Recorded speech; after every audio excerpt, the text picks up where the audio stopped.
I want to say a few words of thank you before I start.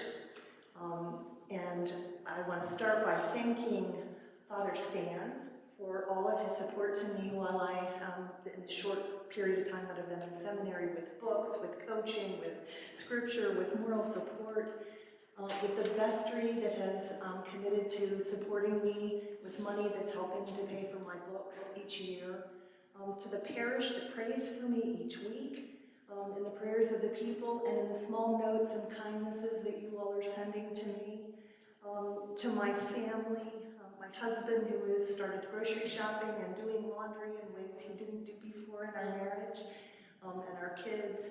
I just have so much gratitude as I start this journey. And I know that we at All Saints as a family are on a very special journey as our beloved rector begins a new chapter. And let's all be vigilant in prayer, both for the Sawyers as they start a new chapter and for this place, that we might be good listeners for how God is calling us at All Saints to be in the world at this time.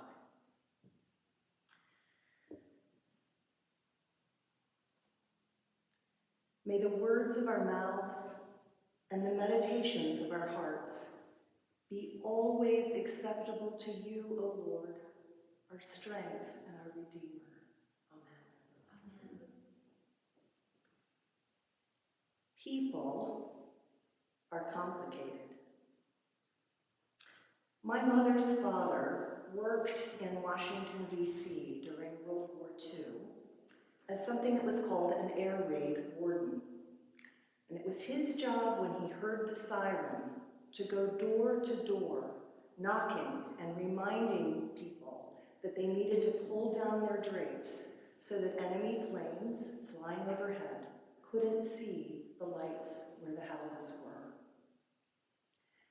On this particular night, my grandfather knocked on the door of a home of a gentleman that was not happy my grandfather was on his front porch, and a really difficult thing happened. He came out of the house with a baseball bat, and he hit my grandfather on the head with the baseball bat.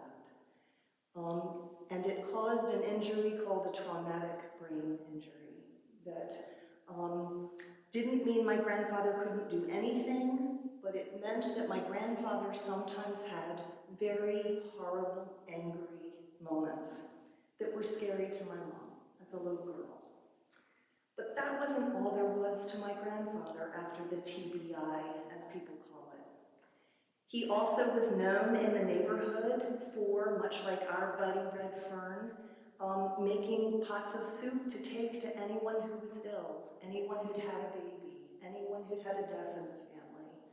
He had a beautiful tenor voice, and he would sing in the choir at St. Dunstan's Episcopal Church.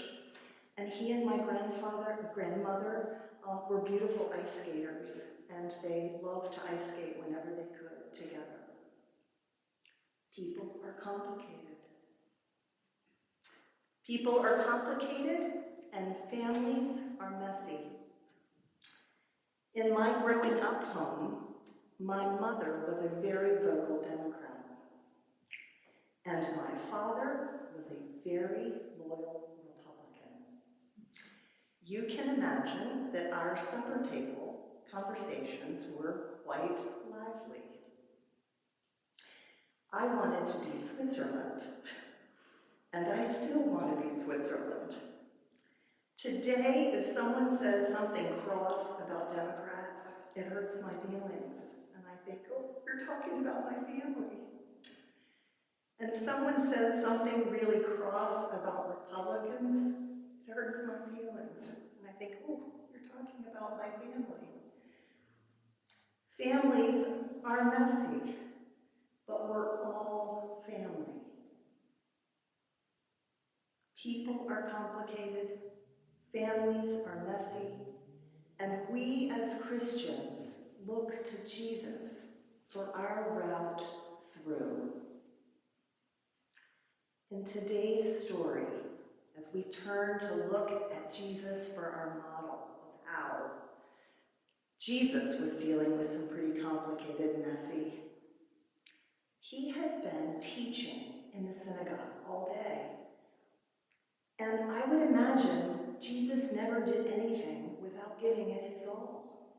I would imagine he was probably tired as he walked down the little Capernaum street, a couple houses away to where Peter lived. And what does he get when he goes to Peter and Andrew's house? Peter's mother-in-law is ill, and he is needed to heal. And not just her, because with his teachings, all of these people are hearing and wanting to come close. At sundown, it seems like the whole neighborhood is coming to the house, right when Jesus might be ready to put up his feet. And there's more healing, there's more teaching, there's more freeing of people from demons that needs to happen. And it doesn't stop. It goes on such that people are pressed up against the door, the gospel says, just hungering to come close to this Jesus. In my imagining, it went on like that until there wasn't any day left. It was into the night, and perhaps everyone had gone, and it was time to maybe go upstairs to a room that was kind of like our Pender Hall, and maybe not that big, and mats on the floor, and everyone's going to sleep for the night. It's my imagining. And I don't know if Jesus said before he went to sleep to his Father, I don't know how much longer I can keep this up. I am weary. From dawn till dusk they come. I don't know how I'm going to sustain this ministry. I don't know, but I wonder. But what the gospel tells us is that early in the morning, when it is still dark, Jesus wakes up. And I imagine him rolling up his bedroll, putting it maybe in a basket, quietly slipping down the stairs, hoping not to awaken anyone. Maybe there's a little courtyard outside where some animals are, trying to quietly not stir the animals, go out the gate maybe that exits out into the street, quietly walking past the houses that had people that have come for healing, quietly walking past the synagogue where he does the teaching, finally making it out to the road that connects all the little villages around the Sea of Galilee, and maybe making his sandaled way up the grassy hill, avoiding rock until he can come to maybe a large outcropping of rock where he can sit and be still and come close again to God under that wide night sky, in view of that Sea of Galilee. Jesus hungered to come close to God again, to get his next food and direction.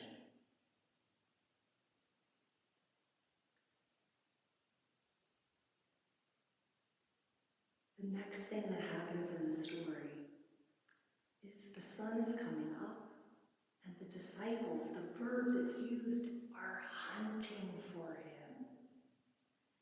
They are hunting for him to get going again with this ministry that is so taxing and wearying.